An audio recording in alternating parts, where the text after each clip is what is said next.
Okay, so first of all, thank you very much for inviting me here in this workshop. And I'm Alessandra Camassa. I am a PhD student in Sanchez Vives lab. And I'm going to present you today this work with the title Energy-Based Hierarchical Clustering of Cortical Slow Waves in Multi-Electrode Recordings that I did also together with Maurizio Mattia, which is my co-supervisor of my thesis.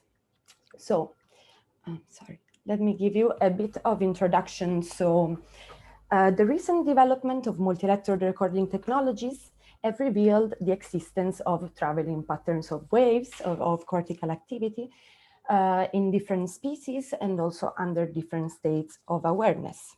So such phenomena, which are also known as cortical waves, have been shown by previous literature to provide unique insights into network features. So for example, the number of waves, their spatiotemporal profiles, their speed, these are all features which are directly related to network excitability, connectivity, structure, and so to the whole dynamics of the cortical networks. In turn, importantly, the properties of the cortical networks are highly informative about the brain states. And we know that the classification and detection of brain states is still an open problem, which is very clinically relevant to the diagnosis of disorders of consciousness, but also to the diagnosis of other pathologies. So there exist already many methods to classify cortical waves. And most of them are usually based on clustering methods, which are somehow constrained by a priori assumption on the number of clusters to be used. Or for example, they may need wave-by-wave pattern reconstruction. So what we want to do here is to provide a new computational tool, which is completely unsupervised, and allow for the classification of cortical waves in electrophysiological data. This method exploits some theoretical considerations about nonlinear systems dynamics. So, in particular, we know that the brain, under some conditions and in some brain states, may be seen as a nonlinear system outside of equilibrium. So our problem here may be reduced to the understanding of pattern formation in a nonlinear system outside of equilibrium. So here we resorted to the existence of analogies between the pattern formation in biological systems as the brain and pattern formation in fluid systems. And exploiting such analogy, we applied a modal analysis of fluid flow to our multivariate electrophysiological data. So not surprisingly, I guess we choose slow wave activity as test bed for this project. So slow wave activity in this workshop has been already discussed broadly yesterday and also today, but let me say just briefly that this is a rhythm which dominates the cortical dynamics under unconscious brain states, but also in vitro in cortical slices or cortical slabs. It is characterized by this alternance between down states, silent states, and active states, which are called up states, at a frequency that may vary, but approximately 1 Hz. And the most important thing here is that it has been demonstrated that each of these up states is a cortical traveling wave, and they may have different site of origin in the cortex, and they may propagate in different directions. So this provides a very good test bed for our waves classification algorithm. So for the purpose of this study, we recorded in vivo extracellular local field potentials during anesthesia modulation. So if you saw the presentation from Maurizio Mattia and Antonio Pazienti, this is the very same data set they used. Here we have, we used the 32-channel electrode array placed on the surface of the cortex of mice, and we recorded for each subject 3 different anesthesia levels, staying within the bistable regime of oscillations. And the three states are obtained by modulating the concentration, by changing the concentration of isoflurane delivered to the animal in such a way that we obtain three levels of anesthesia, which we call deep, mid, and light levels of anesthesia. And they are characterized by different frequency of the oscillations and also by different features, different dynamical features of the network. Our computational method is what we call EHWC, so energy-based hierarchical waves clustering, and is mainly made by three steps. The first step is the detection of activation waves in our recordings. Then there is the second step, which is a dimensionality reduction of our data, which allow us to describe the activation waves as low dimensional trajectories. And then the third step is the hierarchical clustering analysis. And I'm going to show it step by step. So first of all, we record local field potentials from each one of our 32 channels electrodes that we have placed on the surface of the cortex. Then, from these LFPs, we estimate the multi-unit activity signal, basically taking the high frequency components of this signal between 200 and 1500 Hertz. We collect in a spatiotemporal matrix all the MUAs of all the channels. Also, we compute what we call the MEA MUA. This stands for multi-electrode array multi-unit activity, which is the average of the multi-unit activity across channel to obtain, let's say, a global signal. And on this global signal, we apply a threshold to detect the global point of down to up transition. So the onset of each wave propagating through the network, that are these star points that I'm plotting here. So next step.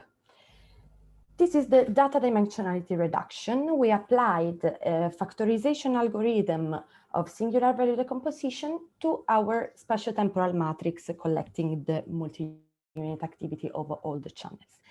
The singular value decomposition decompose the starting matrix into three different matrices. The first U matrix is the matrix of temporal basis. Then we have sigma, which is the matrix of singular values, and then V, which is the matrix of spatial basis. So it is a spatiotemporal decomposition. So according to theory, each singular value squared is proportional to the kinetic energy of the corresponding spatial IM mode. Also, so like this, we can estimate the time evolution of the energy of each of our IM modes. And also, we can calculate the fraction of energy incorporated by the first M modes at each time step, J. And moreover, we can compute at each time step the minimum number of IM modes needed to account for the 90% of the energy in our data. So to see this more intuitively, we plotted here the instantaneous energy in color as a percentage of energy accounted for by each IM mode over time. And here we plotted also the number of IM modes needed to account for the 90% of the energy of our system over time. So, as you may see, we found that energy tends to concentrate into a small number of modes when a wave, so when an event is propagating through the network, while the energy disseminates into a larger number of components during the down states, which are basically characterized by random fluctuations. So this actually allows us to express these events as low dimensional trajectories. And specifically, here we show how projecting the cortical activity in the space defined by the energy of the first three IM modes, we can obtain a very nice representation in which each wave describes a trajectory in this space with a shape and a direction and with features that are characteristic of the wave and of its spatiotemporal features. So this representation is what we are going to use actually to classify our waves.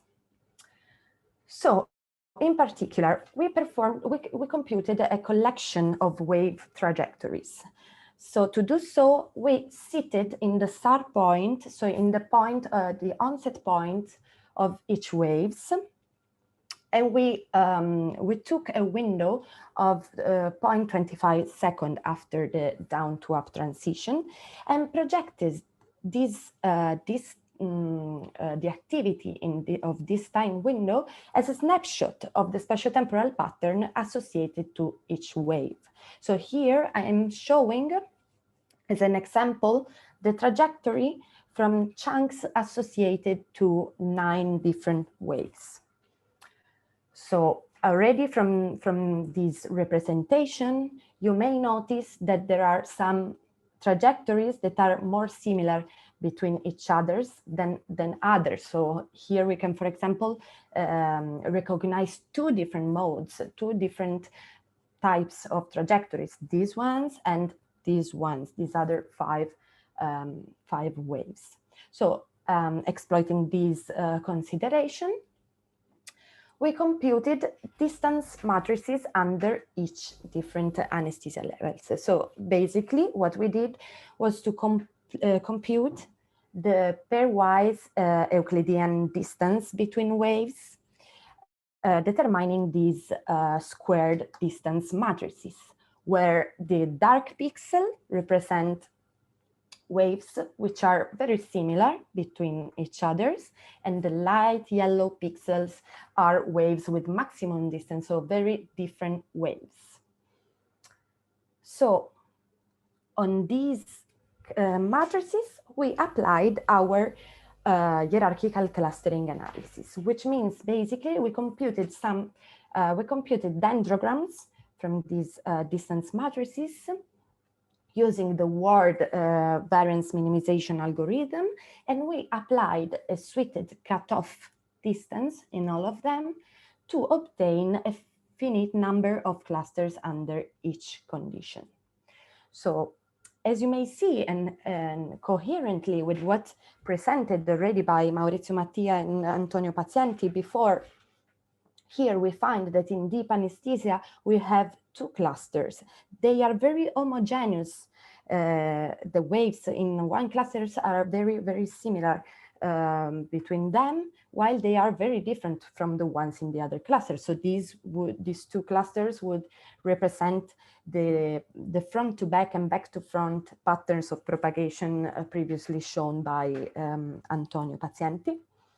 And this small within cluster distance becomes more variable and when we move towards lighter anesthesia states.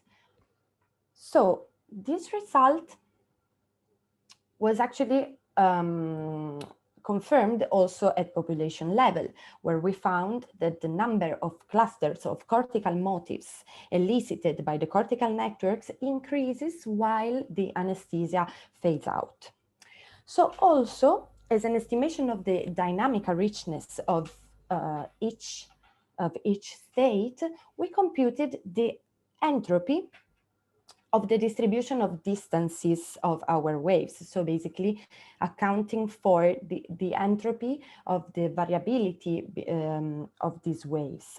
And also here we confirm, as was previously described, that the entropy, the dynamical richness of the cortical network increases when moving towards lighter anesthesia state. So this basically represents the rich repertoire of spatiotemporal configuration which are expressed by the cortical networks when we approach wakefulness.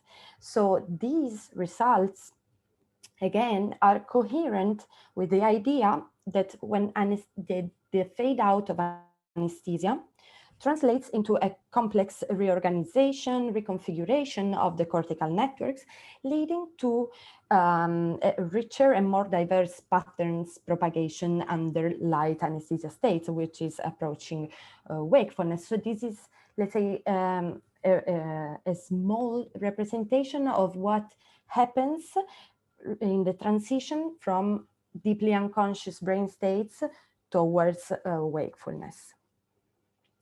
So here I'm ready to conclude. So basically our results strongly agree with the previous literature, while presenting the advantage of relying on unsupervised method, which requires no channel by channel detection of the cortical waves and no a priori assumptions on the number of clusters to be used and to be found in the data.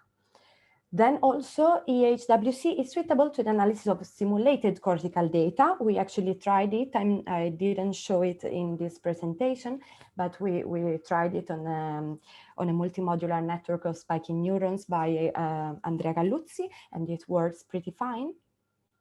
And also we speculate that this method has the potential to be exploited in non-invasive recordings as EEG or fMRI, which are more used in clinical realms. And also, I would say, it could be used to classify, to characterize also the waves in response to a stimulation. So it could be extended the application also to evoked waves. And that's it. Thank you very much for your attention.